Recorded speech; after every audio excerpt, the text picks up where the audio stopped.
This is Victor Jones of IAU, Indie Artists United, and I am excited, or should I say, I'm overly excited to have with us today such a great legendary guest for our IAU panel discussion. Before I present our guest, I'd like to play a video to give a synopsis of who he is.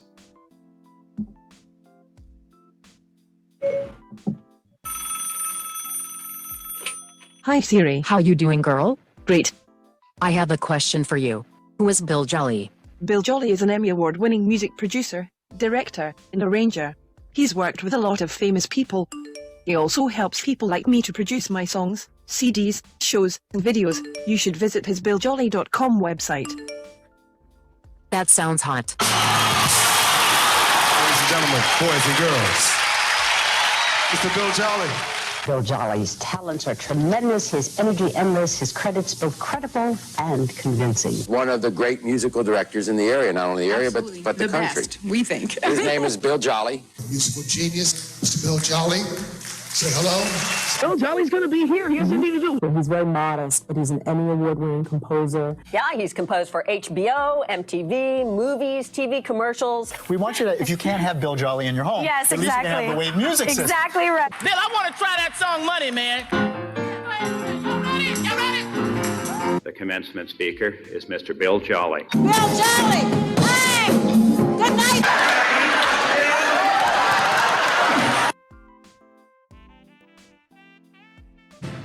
Ladies and gentlemen, Bill Jolly and the magnificent sound of Philadelphia. I just saw you playing with Bill Washington Jr. there, one of the all-time greats. Man, what was that like?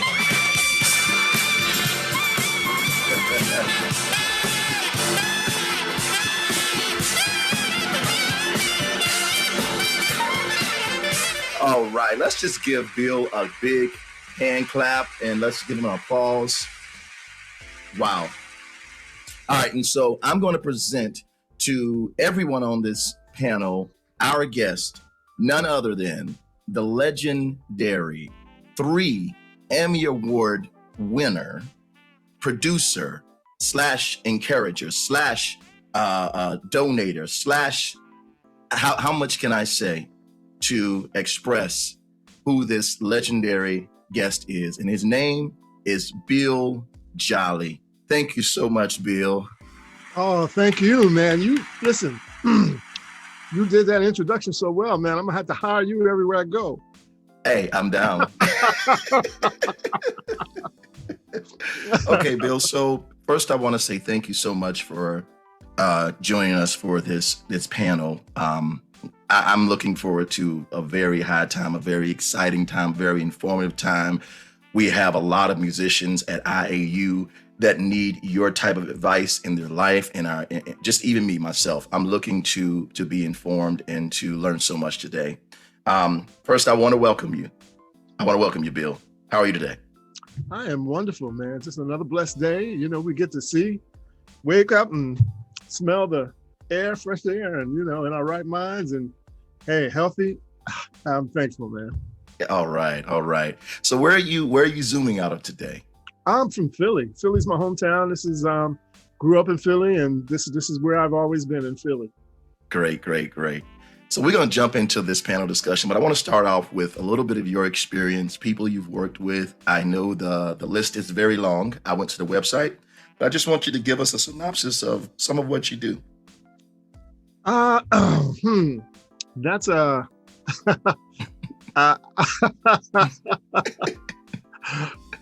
those are two, you know, you started out actually with the 2 hardest questions I always have when people ask me what I actually do and who I actually work with, because I'm one of those people, I don't remember all of the time, the folks, but what I do is I'm basically a music person, a music director, keyboardist, producer, and I do a wide variety of things.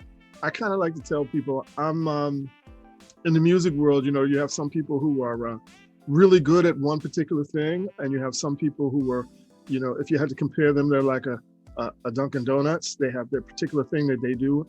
I'm not necessarily the best at any particular thing, but I'm like a Walmart. You kind of stick me in any little situation and I'm kind of good. And I love the challenge of what it is.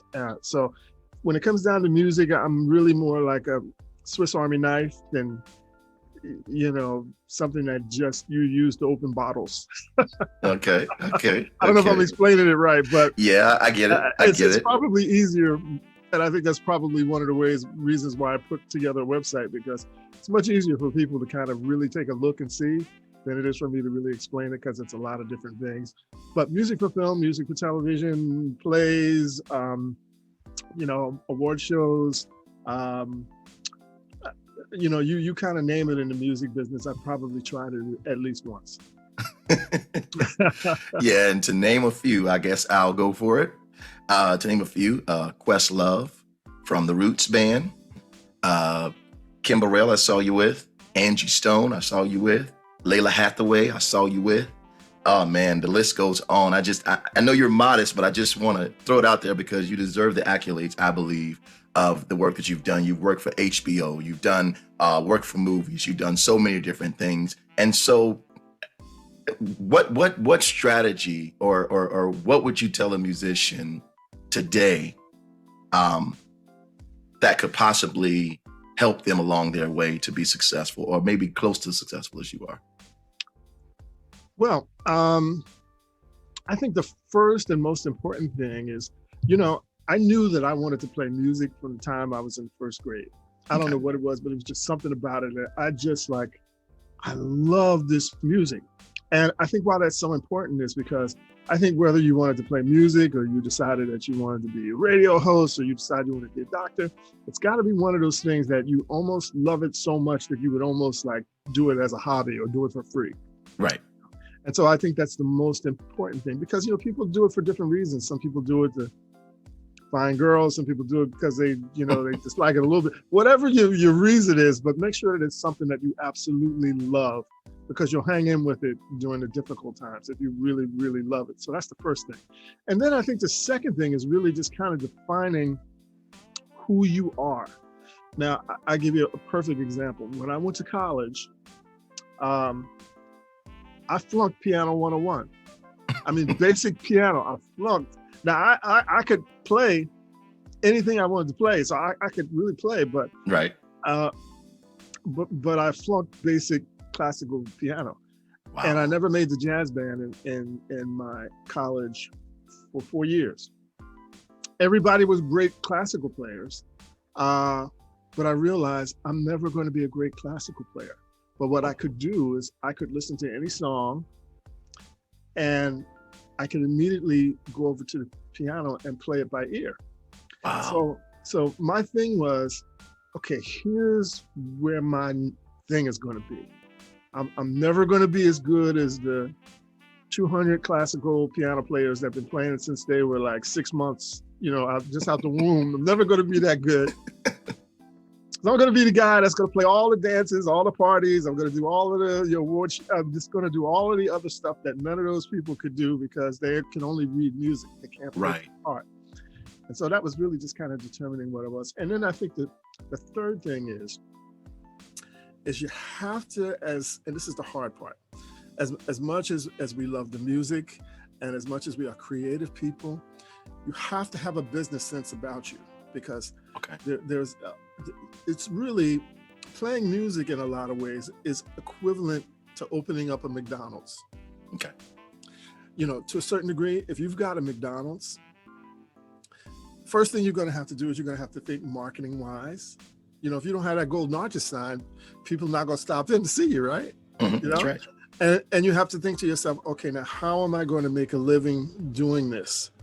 And sometimes what that means is not necessarily sitting around and waiting for people to give you opportunities, but creating your own opportunities. Wow. And that's what I did.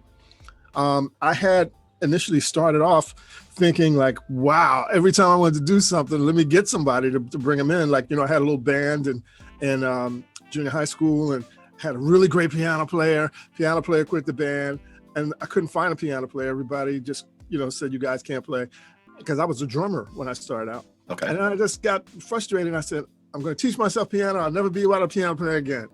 Then we had a really great singer. The singer left and he left me at an audition. I never sang. I said, I got to sing today. We got to get this audition. So I started singing. never got another singer after that.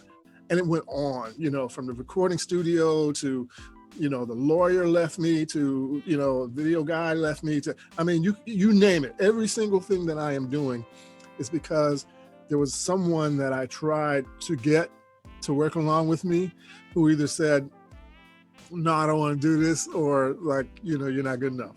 And so, wow, it really is, it kind of comes down to that point where you have to be self-sufficient. You have to have the business sense, you have to have the love for it, and you have to know who you are, what specific thing that you are. Not everybody's going to be Red Lobster. Some people are going to be Burger King. Some people are going to be this. Whatever it is that you are, at least okay, this is who I want to be. And I think those are the main things right now. There are many other things, but those are the main things I would say to anybody who wants to be in the music. Yeah, that's great. That almost like illuminates me, because it's like starting IAU was very difficult. Trying to get everything off the ground and all those things. And I've had some people leave. Even people that I actually expected to be with me. Even today, there's people I expect to be here. It's just amazing that you have the same story and to see where you are now. I actually have the mindset to become self-sufficient, not be dependent upon anybody. That's my mindset now. And so I think I'm headed in the right direction. That's amazing. That is amazing. Well, thank you. But the interesting thing is that you realize that in the music business, the most difficult thing is the people you have to depend on. Right. If you really sit and think about it, right? If you have any kind of business, whatever it may be, if you have people who are not in your corner and you don't know how to do what they do, you're stuck. It's true. But, if I take that McDonald's example, if you had a situation where I can greet people, then I can go take their order, then I can go back and cook the food, then I can present it to them, see what. Well, if you can do it all, then at least you can get through. Right. I like that. I really like that. Oh, whatever. That's amazing. So I want to talk about your Emmy Awards. I'd actually like you to, if you don't mind, to walk through each one of them. Tell us what they're for, and I guess go from there. It's funny. Every year they have. I'm kind of funny about like awards and accolades and stuff like that. It's a weird. I'm going to talk about them, but it's a weird kind of thing. Okay. I think what happens is, for me, like I know a lot of people in music who, they are kind of this hype that's around them. Like they're never like human. Like they're always like on stage. Okay. And like when you talk to them on the street, they're trying to make you impressed by how wonderful they are and all that kind of stuff. So what happens with me a lot of times is in order to stay humble, a lot of times I forget about those things when I'm not doing it. So it's like, you've done it. It's a blessing. I'm thankful. And now I'm just regular old Bill again. Most of them were for categories where, you put your best work out that particular year and they choose the person who put out the best work and you get them for that. But specifically, I couldn't remember exactly what they were. I just kind of, that's great, that's thankful. And then you kind of go on. Like the funny thing about the music business is the only business where you could have just finished climbing Mount Everest. And as soon as you come down to the bottom of the hill, after you're like, man, I climbed Mount Everest, I did it, I climbed Mount Everest. Time to go back again. First thing they ask you is, all right, that's cool, man. What's next? So I don't get too caught up in that stuff. Right. But I will tell you this. This is a funny story, but a very true story. There was one time where I was up for three major like opportunities. Okay. And each of those three major opportunities all said the exact same thing to me. They said, Bill, we know you can do this, but your problem is that you don't really have the hype of somebody else who's very well known. Okay. You'd rather hire somebody who has all of the hype, Okay. who's really well known, to come in and do this because, we can brag about them. It's almost like if you were going to get your house painted and there were two painters and one of them is just a regular painter and the other one is the guy who painted Obama's house. A lot of people are like, the guy who's painting my house is Obama's painter, Okay. And so once I realized that that's kind of what it was, and they weren't going to hire me for all 3 of those gigs, but I ended up getting hired for all 3 of those gigs because politically somebody pulled me through. But it made me realize a really big thing is that to a certain degree in the music business, people are only impressed by who you know and what you've done. That's true. So if you are a person who is trying to stay God-fearing and humble, you have to have a place where you put everything that people will ask you so that you don't, if you don't like talking about it, it's there. So my website, my BillJolly.com website has everything there. Okay. And I'll put it there. But again, for our listeners and for people who were there, of course I want to, talk about a lot of the specifics, but I'm just one of those people, I think, that in allowing me to stay balanced, yes, I kind of keep like, okay, that's cool. We climbed that mountain. It's good. That's great. And I'm grateful and I'm blessed. It's there. You can look at it. It's all good. But yep, here's what I'm doing, and this is the way we move on. I like that. I like that. That is really profound, because I think Dr. Miles Monroe says something like that in one of his actual messages that he actually talked to people to motivate them. It was a motivational message. And he was saying that, a lot of times we get stuck with our accomplishments, not realizing that there's more to come. And go ahead. Absolutely. Yeah, definitely. We get stuck in our accomplishments. And sometimes I've seen too many times where a lot of artists go straight up and they come straight down. And what I've learned for myself is that the more humble you are and the more hungry you stay, and the more, of course, you take care of the marketing of things that you have to do for who you are, what you've done. But that balance seems to work really good for me, as long as you have something that shows what you could do. I have a friend of mine who has called me from New York and said, I really, really want to be a director, a director of films. And I said, well, if Steven Spielberg walked outside of your house right now and you told him you wanted to be a director of films, what's the first question he's going to ask you? He's going to ask you, well, can you show me something? Right. I said, do you have anything to show? Okay. And he was like, no, I don't have anything to show. And I said, you got to have something to show, because everything is almost like when you go in the mall, and you know how when you go past the Chinese place and you see these people with these toothpicks in this tray, and they got that sesame chicken, and they give you a piece, and then next thing you know, you're buying a whole plate of sesame chicken.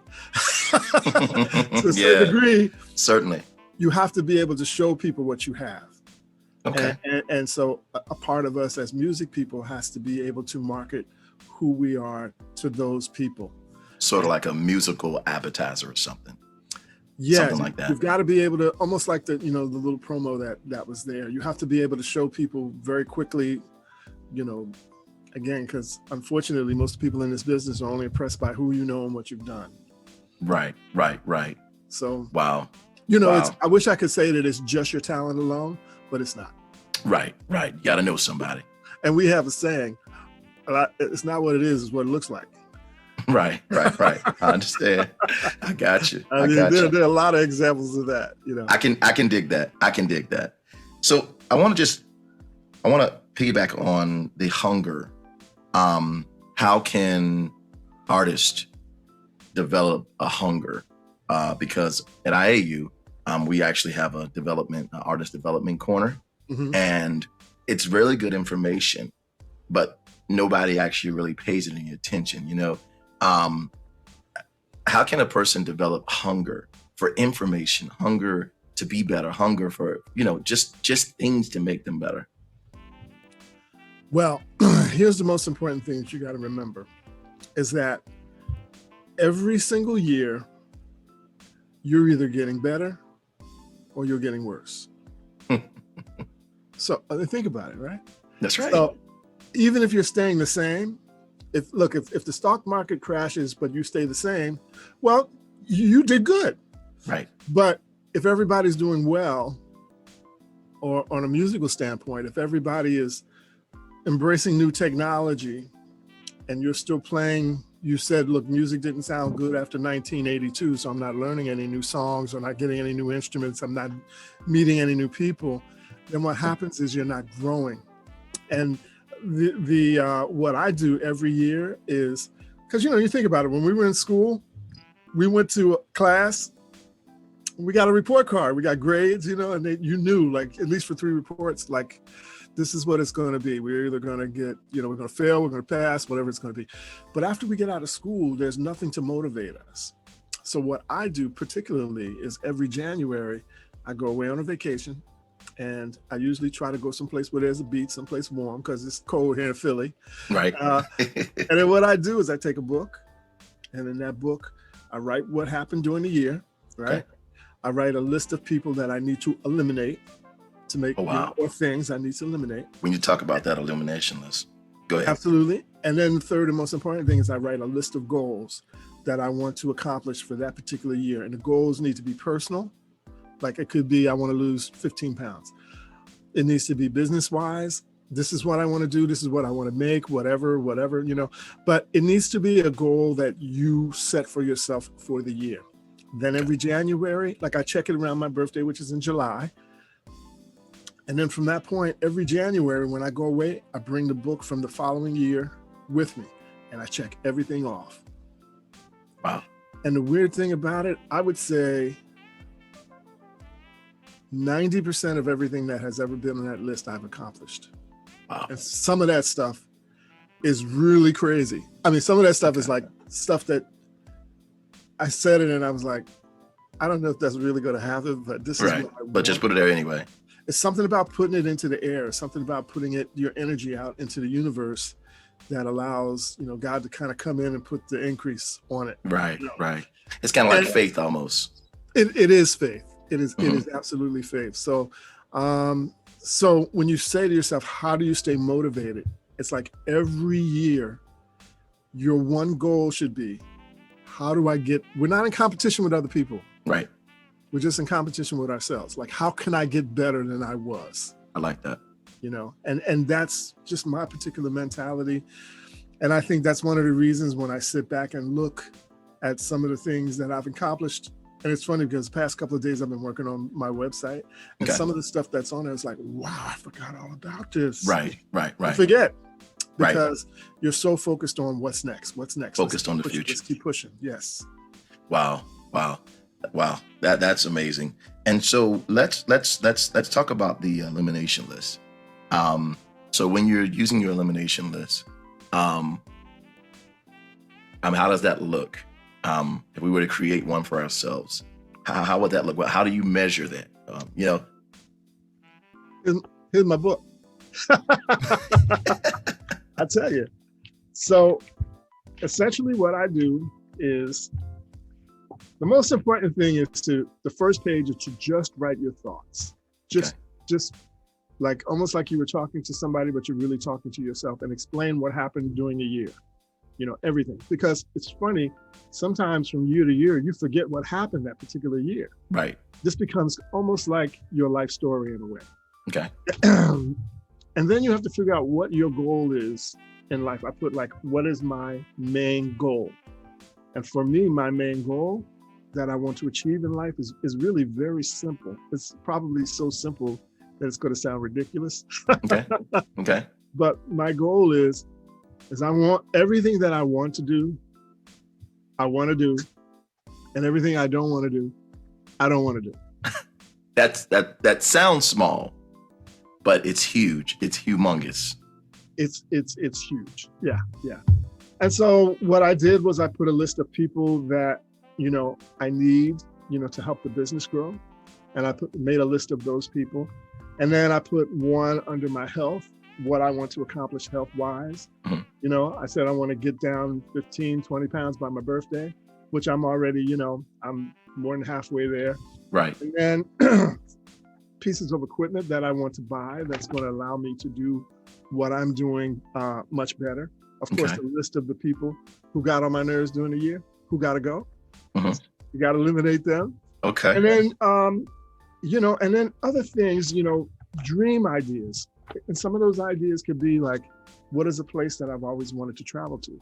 Like one particular year, I'll tell you the story, and hopefully it will inspire some of your people to really understand how powerful this is. One particular year, I was taking care of my father. My father was sickly, and I was taking care of my daughter. She's a single father. And I wanted to go on vacation, but I was just so busy with them, and all of my resources and everything were tied into the family.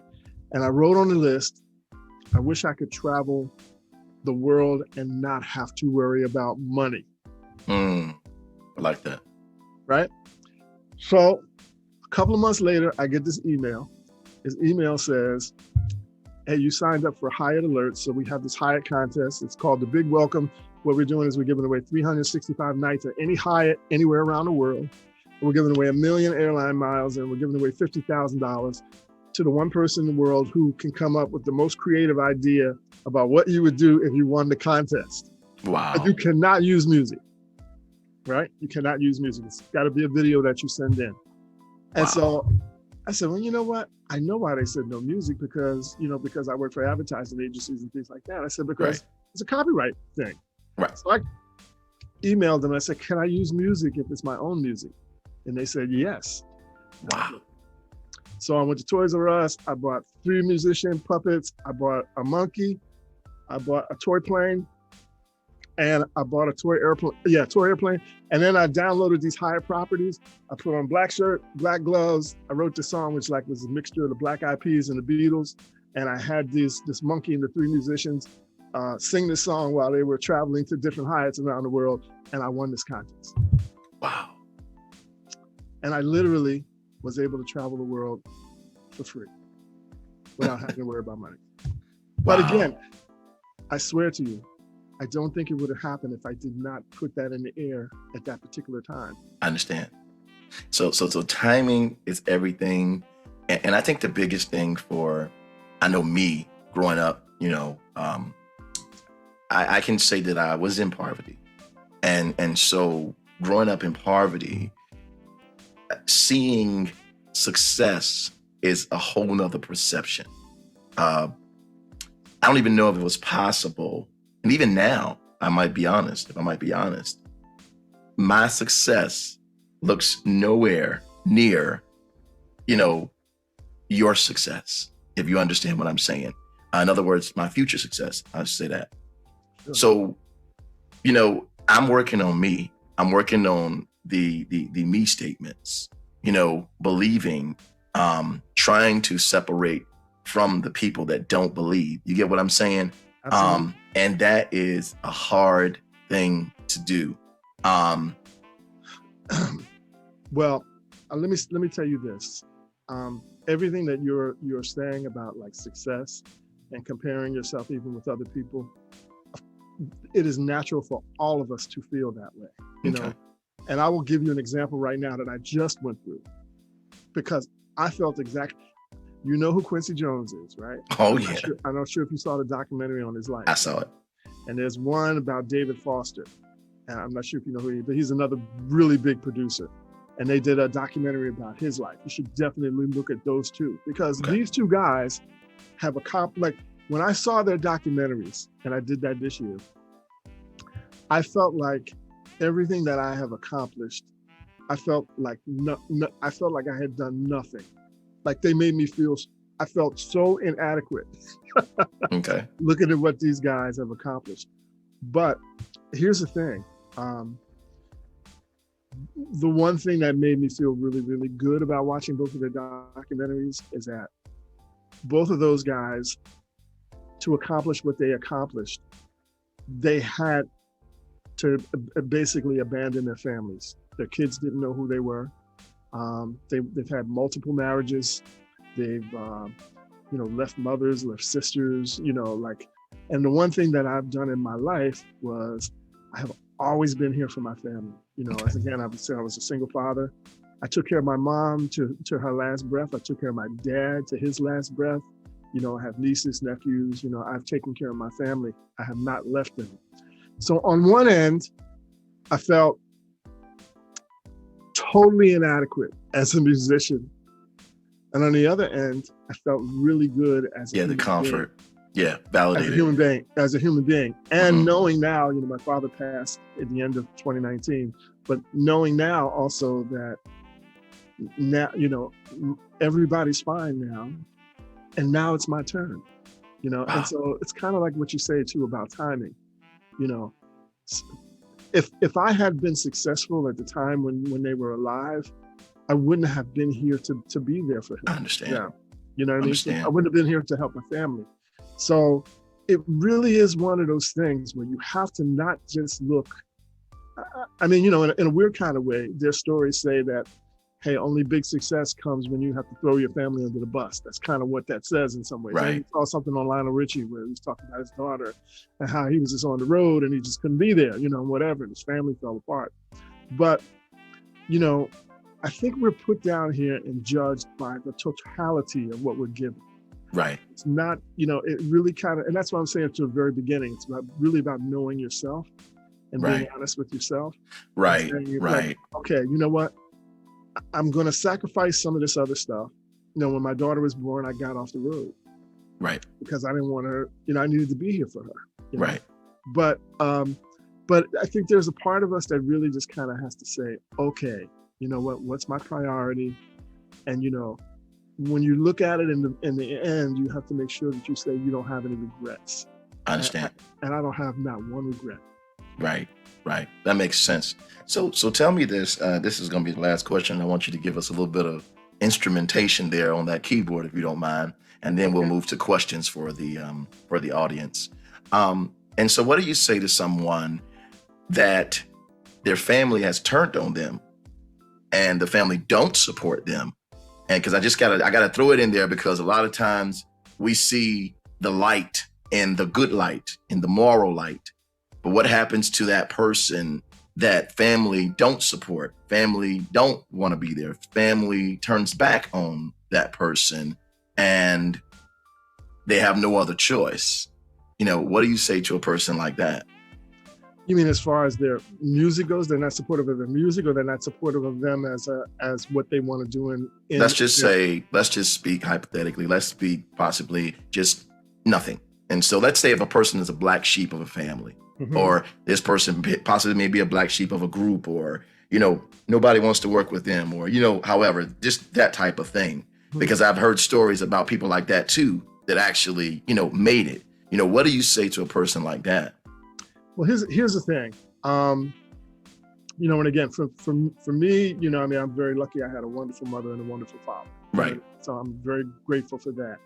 But I would not be where I am if it weren't for all of the people who pulled away from me. I mean, I had a tribute one time I was doing for Stevie Wonder, right? With Stevie Wonder in the audience. And the other keyboard player did not show up with Stevie Wonder in the audience the day of. I had another person who, was supposed to sing this tribute we were putting together for Isaac Hayes.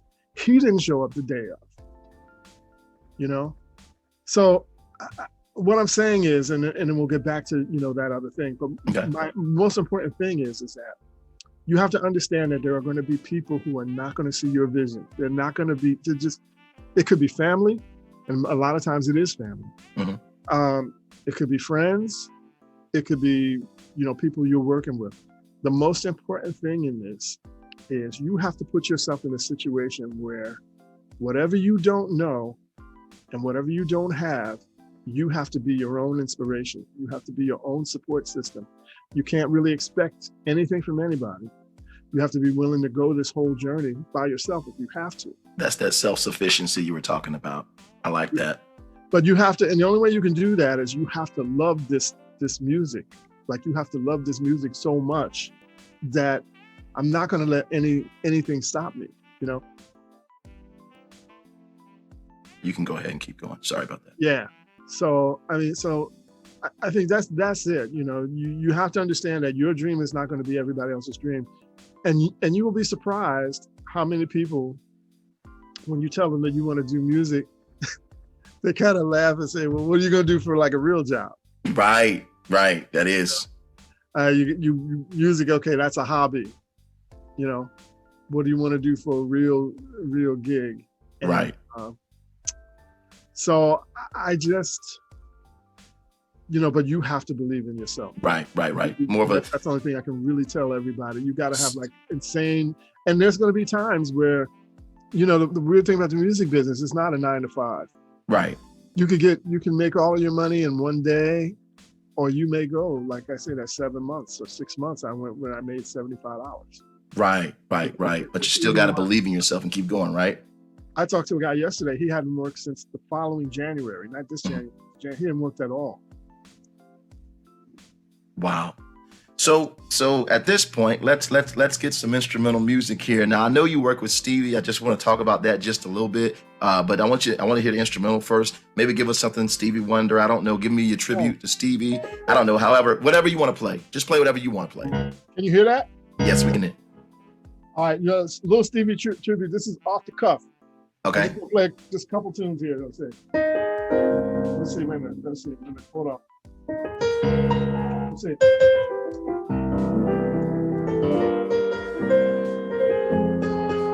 Can you hear it? Yes, sir.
Yeah, Doc.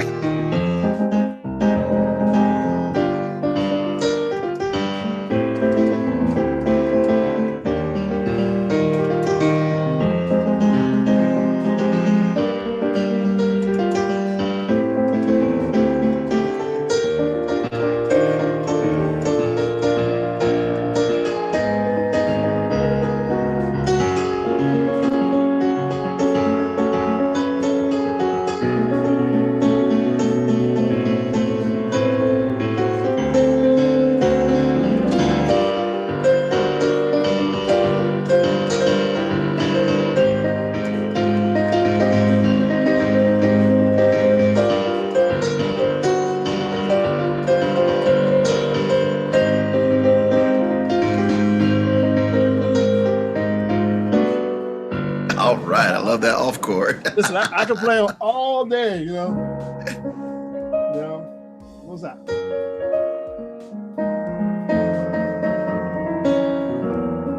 You know that song, Summer Soft? Yeah. Mm-hmm.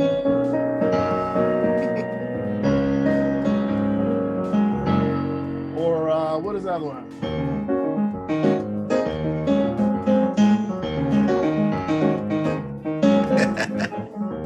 Yes, sir.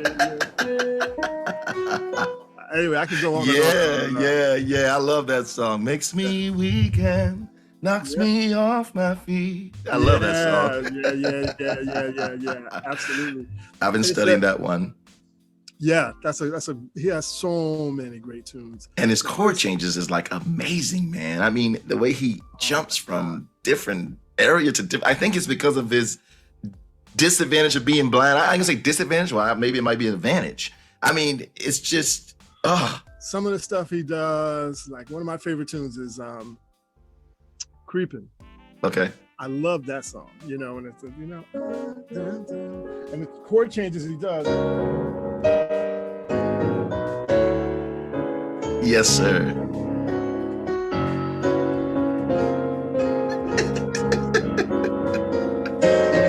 And it, his chord changes are ridiculous. But but no, I mean, when I initially started playing, I sat down with just a bunch of records that I loved, by musicians that I loved, and Stevie, of course, was one of them. And just note by note, just by ear, just figured it out. Wow, so that's encouraging to those who may not have the money to go to school, or may not, have the asset, or may not feel like they're smart enough to actually get a degree in music. That's great. So we're going to open the floor now for the audience. If you guys want to ask a question, if you're knowledgeable of Zoom, you can actually raise your hand. If you look in the area, you can actually raise your hand if you have a question. Okay, Kevin. All right, we got Kelvin. Let's go ahead and unmute you. Go ahead, Kevin. I want to add, because I watched the video about who is Bill, and I saw so many things. And one thing that I saw was the Bill Kids Choir thing. So I want to know about that and how that came about and what those kids are about. You said the kids choir, how that came about? Was that the Yes, question? He was asking about the kids choir, how that came about. Yeah. Okay. So I'll tell you how it happened. I was doing an award show here in Philly, which was the PMA. We have like a Walk of Fame here, and so they hired me to put together a choirs to do this one particular thing, and I had to bring together kids and adults and whatever. So for this big finale, where the kids and the doves fly and all that crazy stuff. So anyway, I did that. And then I ended up hooking up with some of the people who were involved with that, were people who eventually was Electric Factory or Live Nation. And so what happens is they would get calls for sometimes for kids choir. Mm-hmm. And so the first one they called me for was Celine Dion. So they came to me, they knew I could put the choirs together, and they said, hey, listen, we need a choir for Celine Dion. Can you put a choir together? And I said, yeah, no problem. So just got a bunch of kids and we did it that way. But I have been working with kids for like a long time. I love working with kids, and, little projects and programs I've done in different schools, from elementary to junior high school to high school. So that's really kind of how it all came about. And that's really kind of how I got known for it. I saw that on your website where you're actually working with kids in the school. You had a keyboard sitting there and a bunch of kids sitting around you. Yeah. Any other questions at this moment? Yes, I have a question. Okay. I'm just in awe of your talent. I've known you for many years. You talked about climbing Mount Everest and reaching goals. Now you've accomplished a lot. You've done film, musical director. You played keyboards for everybody. You've done so much. TV show was at Channel 10, I think, the music spot. Yeah. So what is your goal for the future? You're the guy who's done it all. So what is your goal? The one thing that you think you'd like to do moving forward? That's a great question. And the interesting thing is that the most interesting thing was I realized after I got through all of my family stuff, that I realized, okay, you know what? Now I'm at a time now where I can really ask myself, not just what do I want to do, but what can I do that I can actually stay focused on, and without the distractions of the family, even, you know what I mean? So I am actually working on the dream that I have always had for my life, and I can't really talk exactly what it is, but I will tell you that it's going to be very, very big, and it's supposed to, and I will know the status of everything in about a month. But what I will say is this: it is something that will allow me to take every single thing that I have been ever passionate about, every dream that has awakened me at 3 o'clock in the morning, and everything that I want to do to help other people, and allow me to do all of that in one major project. And I'm really excited about it. I wish I could talk more about it, but I get it. You know the deal in the music business, sometimes you gotta be don't want careful. to jinx it. You just want to just okay, after it's out, I can really, really talk about it. Right, I got you. But for right now, I've been told it's going to happen. I just have to be patient. Any other questions? All righty. Okay, we got Michelle. Go ahead and unmute your hand. I'll make sure, Mike. It's me, Victor. Bill. Sorry, Bill. William Dool. My own account. I'm like a little limited on the computer skills. I have a question in regards to advice. Actually, not it's in regards to I got into the music business 3 or 4 years ago. I had a very successful career in racehorses. So I know all about the ups and downs of what you're talking about. Every day is different. You win a race, and then when you gonna win the next one. So I'm used to that, and it prepared me very well for this business, I think. And I had always set myself very modest goals that were achievable in the beginning. And my first goal was to hear myself on the radio. And that happened. And I've been very, very fortunate to be played a lot on internet radio, a lot of my local radio with my band. And I'm at a crossroads now as far as marketing. And what it's so confusing out there. What is the proper way to go, in your opinion? Is it Spotify lists now? Is it YouTube? Is it getting a PR person to get your name out there? I don't know if I'm being clear about where I am. I've already achieved what I wanted out of music, and all this is a bonus for me, to be quite honest with you. That was going to be my question to you. What is your next goal? Like, what is it that you want to achieve from where you are right now that you don't have? Unmute your mic. Okay, did you get that question? Oh yeah. So my question was, well, what is your next goal for where you are right now? Because that really is going to kind of determine what you should do next. What is it that you haven't achieved that you want to achieve? I just want to have my music heard by as many people and enjoyed as they can. Money really isn't an issue. With the Spotify thing at 0.03 cents, like you said, I play music because I love playing music. And I don't know what my next goal is, to be honest with you, because I've achieved, I'm not saying this to be egotistical. Okay. It's a very modern thing but I'm getting more and more success, some overseas in Australia, some in England and things like that. It's gone very well. And I don't really know what to do with it. Okay. So, it sounds like you've done most of the traditional routes for your music. Correct. So the next thing is really just trying to figure out what the next thing is. Correct. Now, have you ever heard of NFTs? Yes. Okay. Yes. So right now,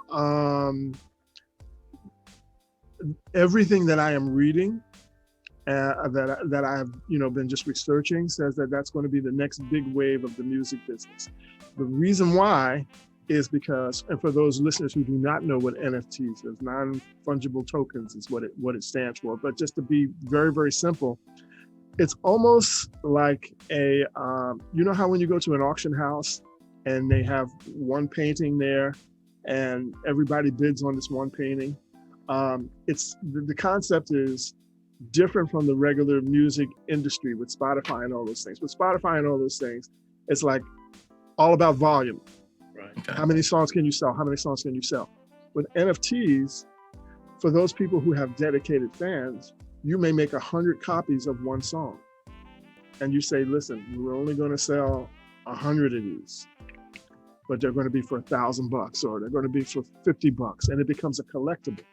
And then what happens after that is there's these things called digital contracts. So essentially what it is that when you put this art, whether it's your music or whether it's something visual or whether it's, a memorabilia from a concert, when you put this art online, what happens is that anybody who buys it can, they can sell it later on down the line, but they cannot take you out of it. So in other words, you always get a percentage of that sale for the rest of your life. And so what happens is people are selling things now for like ridiculous amounts of money because they've kind of said to themselves, okay, the next wave right now is for us to take our music and really go after those people who are our real fans, but just make it a collectible, but that collectible gets you the money directly. You bypass, if you want a record label or anything like that, you bypass all of that, and you own it for life. They cannot, because of this stuff called the blockchain. I don't want to get too confusing, but in other words, once this digital piece has been put online, they cannot take you out of the equation. And so maybe that's the next thing that you might want to try to take a look at, because everything else that is conventional, you've kind of done already. So you might want to take a look at that. Thank you very much. Really appreciate it. All right. So that would lead us to another question from anyone who wants to ask. Yes, Bill, can you play something from Behind the Scarf? I was listening to that, and that, do you still promote that CD? That's interesting.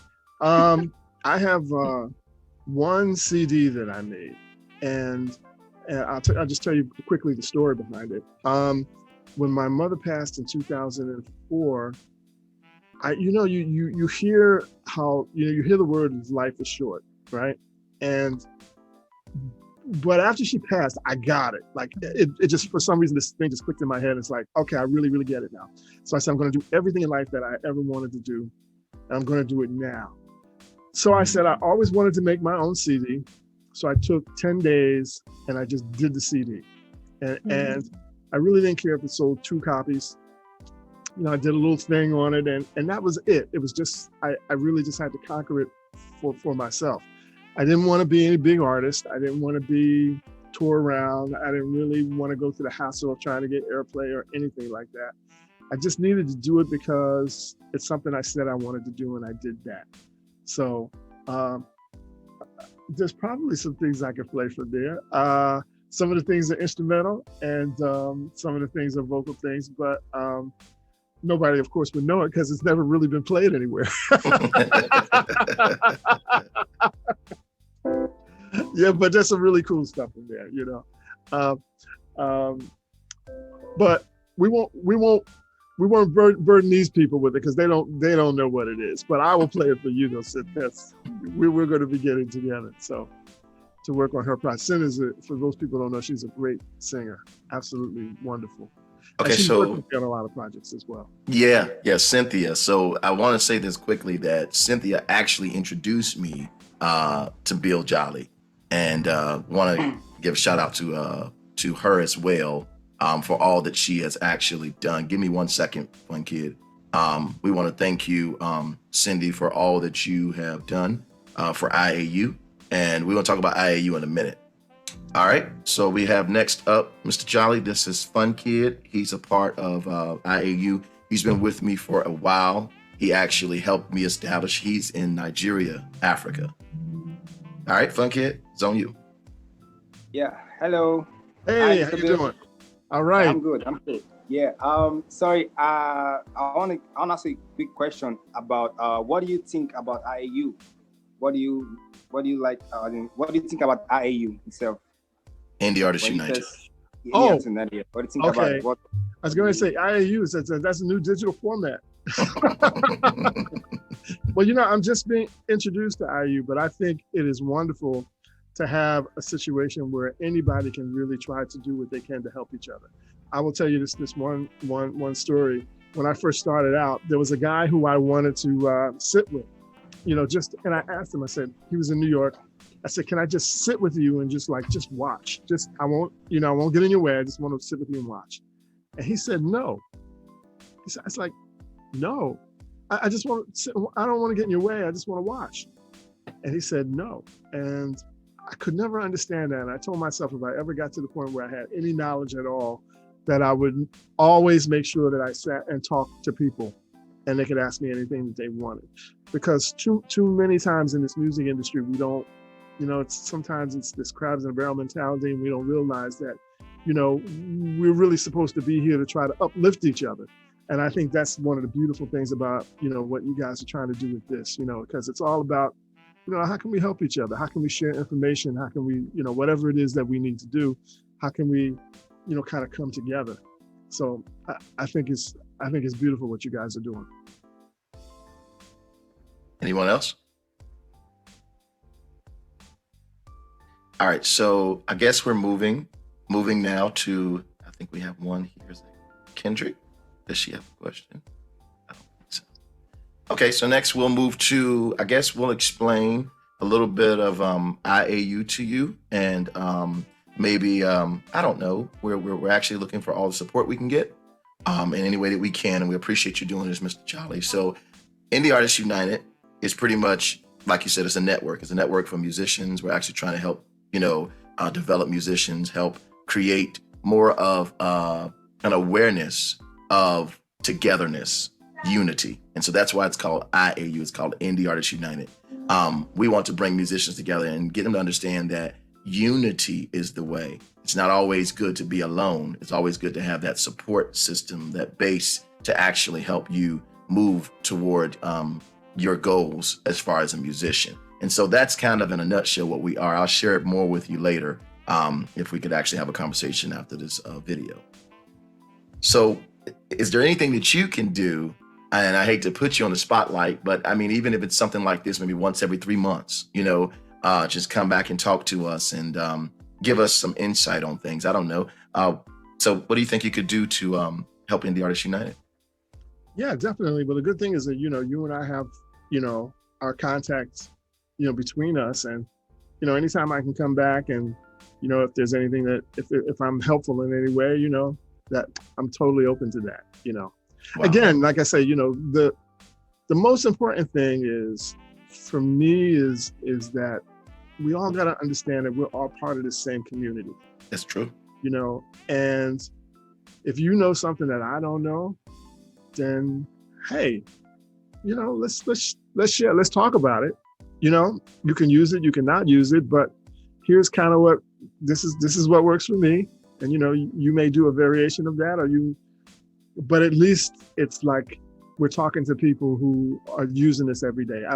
I've from the time I told you that I went through that period, out of maybe a year after college, the music is the only thing I do. Right. I'm able to put my, kids through, my daughter through college, take care of, all of the things. But, I had to hustle. And there's some times where, like I say, there's some times where you're scraping for quarters. It's like, because it's not there. And then there's some days where you wake up and it's like, wow, this is, blessings come. Wow. So, wow. You take all of that and just keep rolling and stay humble. I like the dedication part because I think for me with IAU, I'm in a place like where I'm getting ready to make some sacrifices. And I think that's the call. I even listen to like Steve Harvey. I listen to a lot of motivational speakers like Eric Thomas, Steve Harvey, Miles Monroe, just all those, what's his name? I can't call his name right now to save my life. Les Brown, people like that. Yeah, so I listen to them, and it's like, I'm in a place right now where I got a choice to make, to sacrifice, some things that I need to, so that I can actually be successful going, into IAU and other endeavors that I have to do. Well, here's the thing, and it's important that you bring up sacrifice, and remember that documentary that I told you about with Quincy and with David Foster. They sacrificed their families to make it. Mm-hmm. Now, I mean, they left them. That was it. They just left. Now, they were very, very successful. But if you asked them if they had regrets, of course they did. Of course they did. They said that. They said definitely that they have regrets. Mm-hmm. But you have to figure out what your price is. You know what I mean? In other words, for me, because I had dreams of being in LA or New York, my price was, I got to stay in Philly. So we're creative people. How do you continue to, I was touring and doing all those different things because I was with Grover for 10 years and other people anyway. But we were traveling around. But I said, okay, how do I still get a chance to work out with, some of these artists I want to work with, but I can't leave Philly. Right. And what I realized is that a lot of those artists had to come to Philly and New York, but they couldn't afford their bands. Right. So I was the band for a lot of people when they came through Philly and New York. So, you get creative. You know what I mean? So if you can't tour, you just kind of do something where you can work around town. And I initially started my recording studio because there was a really big producer in Philly. I wasn't in the clique. I was just not down. I was just, everybody has their crew. I wasn't in the clique. And so I said, well, you know what? I'm going to invest the money in getting my own studio, and I'll create my own clique. And all the clique I'm going to create are going to be all the people who are on the outside, who can't get in. I think you're muted. It almost sounds like Indie Artists United. That almost sounds just like that, because it's like IAU is like my response, and everybody's on there. You understand what IAU is. Indie Artists United is my response to the lack of support that I've received as a musician. So that's what Indie Artists United is. It's more of me saying, I'm not going to be mad because people didn't support me. You get what I'm saying? I'm going to respond to this in a way that's positive. And I'm going to try to help all I can, those, that want to be helped, push them up as far as I can. Because I didn't get that. If I didn't get that, I probably could have done better if I pushed myself. But the thing is, because I didn't get that, you get what I'm saying?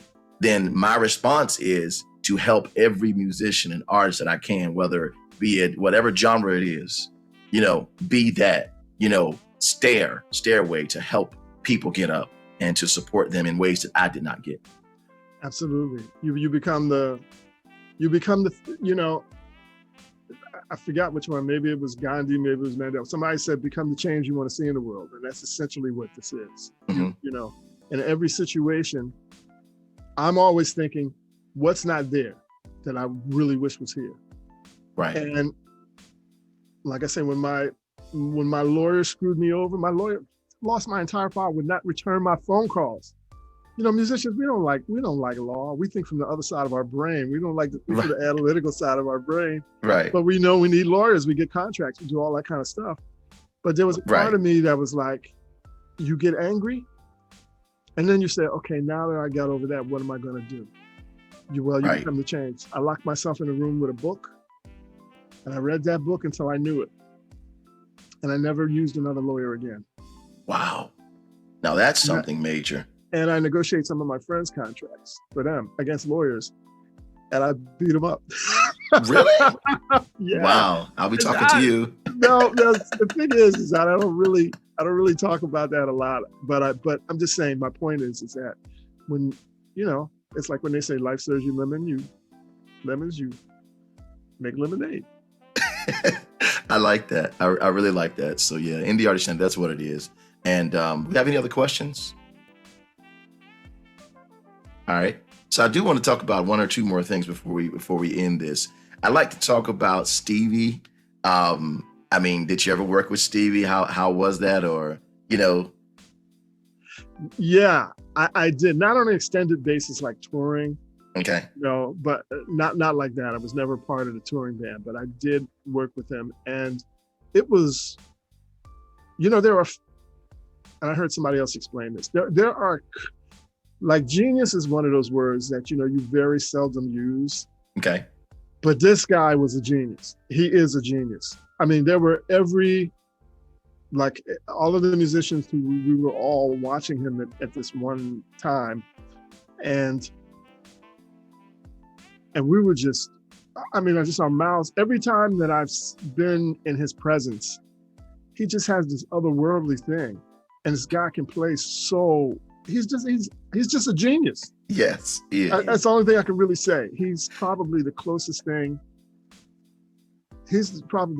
I've seen to a musical genius. This guy is really just amazing. Wow.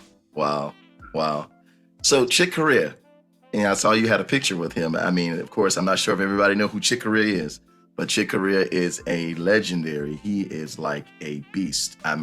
Need I say anymore? My son and I, and a lot of the musicians that I hung with, actually, they introduced me to Chick. They introduced me to the Yellow Jackets and all those different things.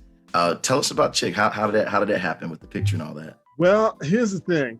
I was doing the Billie Holiday story in New York. Okay. With a singer named Dee Dee Bridgewater.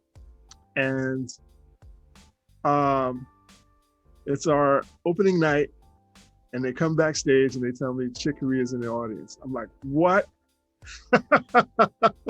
So I'm already nervous, but I'm like, oh man, I can't not, you can't not unrecognize the fact that he's there. So I think I was probably just scared to death that he was there. So we really just met backstage from that, Okay. The person who was my real idol was a guy named Joe Sample. He was with a group called the Jazz Crusaders. Wow. And I got a chance to sit with him and have him show me a little bit. That was really cool. I think that's one of the really cool things about this business. You get a chance to meet people that you idolized all your life. Right. And sometimes it's more than what you could expect, and sometimes it's a really big disappointment, to be honest with you. Really? Yeah, I know that. I hear it, and I'm not gonna call any names, but I've heard some stories. I have some stories. Some of the people that I've met, I mean, I've tried to hand them a CD or I try to talk to them, and they just turn right away. And I think that that's something that we as a people have to learn as well. And I think that's another thing about Indie Artists United, trying to reinforce or encourage artists to know that just because this person's here, doesn't mean you can't reach there, or doesn't mean you have to idolize that person so much to the point where you can never reach that goal. You get what I'm saying? Because I've been through some stuff and I've seen some major people that act like, ooh, and I'm like, okay. I was discouraged. Well, yeah, that's the thing. And I think that's the thing that too will keeps you humble. Because like I said, I've seen a lot of people go straight up and they have that attitude and they come straight down. Right, exactly. So we have some new people on. We have Patrice and we have Brian. At this point, guys, we're doing questions. We're getting ready to end, but if you have any questions, this will be the time to ask.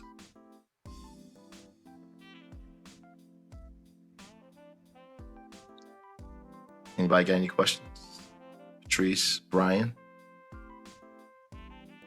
Hey man, you've done a good job. They know what's going on, so they know it. That's it. So we're gonna come to a close, and I really appreciate all that you've done, Bill. Amazing man. I'm amazed at your humility. I think that's the biggest thing. Your humility, and how you've actually shunned away from, exaltation. And I think what I take away from this today is that humility is everything, because humility leads the musician to a path of the future and a futuristic expectation versus saying, look at me, look at me, look at me. You're saying, where am I going?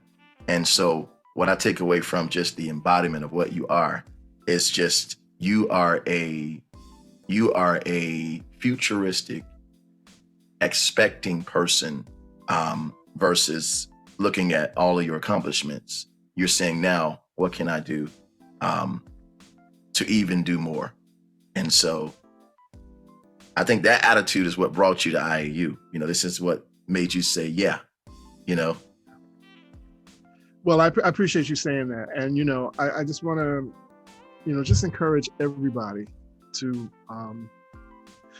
every year, just challenge yourself every year. Just what is it, like the gentleman, I think it's Bill, right? I think Bill was saying, where do you go from here? And, the reality of it is that even though I graduated from college, I'm still in college because I'm always reading, what's next? How do you get this done? What sound is that? How do I get this done faster? How do you, what's the next technology? I'm reading. I'm like always on. I get excited when I hear about something new that will allow me to do something either quicker or faster or in another way. And Right. That kind of excitement will always keep your music fresh, and it will keep your ideas fresh and your enthusiasm fresh. I think sometimes, in the middle of this pandemic, and I'll leave this last little thought here with everybody. Okay. When the pandemic happened, my entire year canceled in 2 days. It was nothing.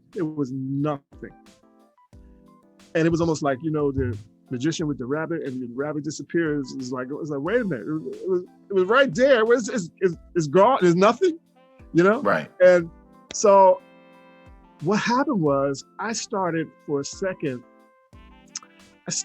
like feeling this thing, and I didn't know what it was. And I was like, you know what? I'm starting to feel this like slight anxiety, almost felt like a slight depression in a way. It was weird. Okay. And I tried to figure out what it was, and I think what it was almost the same experience as when you have almost like a death in a way. Like when somebody dies, you kind of say to yourself, okay, well, what do we do now? And how do I deal with what I'm feeling? So anyway, I tried to figure out what that was. So first thing I realized was I'm watching too much TV. I cut the news off. I didn't watch any more, because it's like watching a train wreck over and over and over and over again. Okay. And that thing takes, for us as creative people, we're empaths. We feel vibes. We feel emotions. So you can't watch negative things over and over and expect to be creative. Cut it off. I went outside. I started pulling up weeds and cutting the grass and I just stood in the yard every day, and I felt great. And then the next thing I did was I said, okay, what is it? I said to myself, I'm usually pretty busy. What can I do now that I usually don't have time to do? And one of the ideas that I always wanted to do, I always wanted to write my own Broadway play. Okay. So I said, I'm going to write my own Broadway play. I never wrote a play before, but I wrote a Broadway play.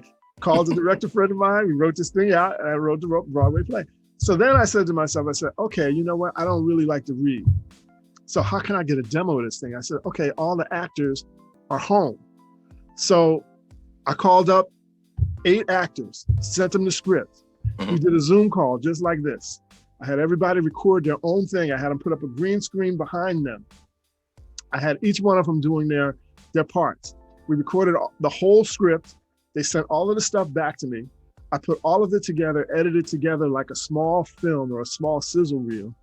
And then we took that and sent it out to investors. And I got 2 investors. Wow. And so that's amazing. That is amazing. But I'm saying that to say is that the most important thing is to be honest about what you're feeling. If you don't feel good, you got to figure out what that is first, because we make great music because we can't have a lot of stress. That doesn't work with us. We can't have stuff making our neck hurt.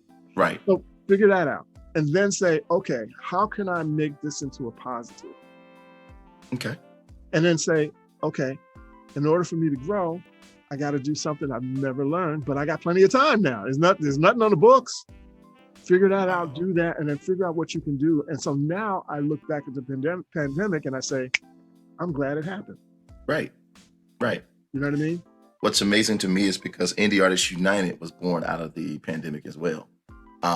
And what encouraged me was scripture. When I think about like Joseph, when Joseph was like in Egypt and he was sold as a slave. And it seems to me, my life is kind of relevant to his. And it's like Joseph becomes the prime minister of Egypt. You know what I mean? Because he actually had the plan to survive through Egypt. And Egypt actually becomes the superpower after the, pandemic. So, my inspiration during this pandemic was, so what am I going to do? You get what I'm saying? My story is very, very relevant to him, to Joseph. And so I'm not going to sit here and cry. You get what I'm saying? I'm going to take advantage of the disadvantage. And a lot of times the disadvantage makes you more successful because the disadvantage puts you at odds with people not trying the same things. Absolutely. I mean, this is, again, this fruit was born from that situation. And, just your vision and the way you went about it, now you've got something positive. And, when this thing grows to be thousands and maybe even millions of people, you'll look back on it and say, okay, you know what? Everything happens for a reason. We just got to be in tune with it and say to ourselves, what's it telling me I need to do? Right. I've learned a lot today. We have 2 more questions, if you don't mind, coming from Patrice. her first question is, what is it about the music industry that you would change? Oh, wow. Wow. How much time do we have? and guess what? Let me tell you this though, Bill. Let me tell you this, Bill. Yeah. So she texted me in the chat box saying she didn't want to ask a question because she came in late. Yeah. And she thought that possibly, somebody might already ask this question. And so this is an amazing question. I said, well, ask, please. Sure. Absolutely. It's a great question. I think the first thing that I would change in the music industry is, again, I wish there was a way where people were not so negative, so mean, so like, how do I steal from you?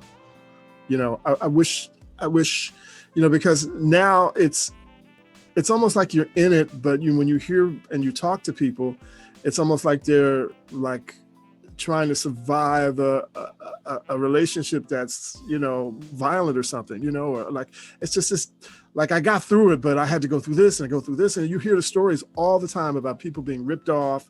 And, I wish that was not what it was. I wish there was a way where people had a lot more respect for each other. Okay. I think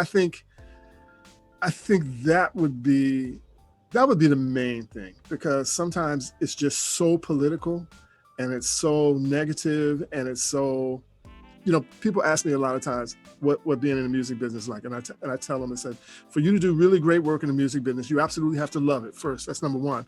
I said, but think of it as this, like the great basketball player, Michael Jordan. Like, imagine if you're the woman you love or your girlfriend, you just love her to death. And it's like, oh, she's wonderful, wonderful. But like one weekend in a month, she's having an affair with Michael Jordan.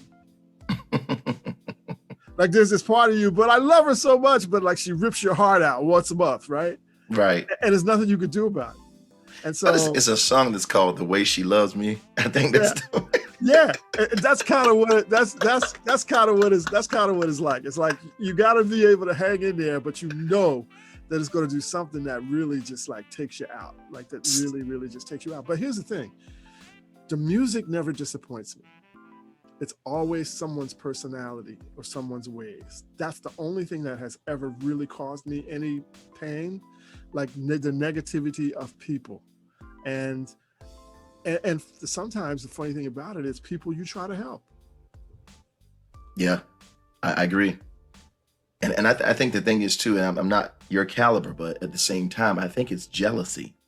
I think that's one of the things that happens as well. People get jealous of your success, and then they want to hurt you. You know what I mean? Would you say that's true? Yeah, absolutely. I'm one of those people who really, I'm really, in a lot of ways, I'm a couple of different people, but I'm really a loner. Like, my phone doesn't ring a lot. I have really good friends, but we don't, some weeks my phone may not ring at all from people just, but I have a good group of people who are my friends I've known for a long time, but I kind of stay away from that, because what happens is that sometimes the most difficult thing in the music business for me, you're not going to believe this, but the most difficult thing for me in the music business sometimes is finding somebody I can share good news with. Because it's almost like if you imagine if all of your friends are really having a difficult time paying their light bill, and you hit the lottery, and you go to your friends and say, wow, I just did this wonderful thing. It's almost kind of, it's almost kind of not cool towards their feelings. Right. Your success sometimes makes people feel unsuccessful. Mm-hmm. And so a lot of times I don't talk about it. I mean, you've probably seen even today, I'm one of those people, like it's hard sometimes for me to talk about the good things. I'd rather just put it in a place where like all of that lies there. It's all on the website, all that way I can kind of be just like regular Bill, and we can all just be the same and everything's cool, Right. But it's a balance. That's the thing. It's just a balance. Right. I'm looking in the back there of your room there. I see your 3 Emmys. I see some things back there. I'm a little on the nosy side. So there is one thing I would like to ask right there at that section that we're talking about. So be it that the music industry is like that, what kind of advice could you give us that could help us kind of maneuver through, or, you know, kind of guide us through, if we were to get a chance to get there to that point? What are some things or strategies we could use to actually help us? Okay, here's the most important thing, and this is the thing I learned a long time ago, and this is actually what I'm doing now. You know, the most important thing for me is like the serenity prayer. And I don't know if people understand that, but, you know, essentially it just means if you can change it, change it. If you can't change it, you know, accept it, basically. But what happens for me is when there are things that you don't like about the music industry, and again, the thing that I don't like the most is the personalities.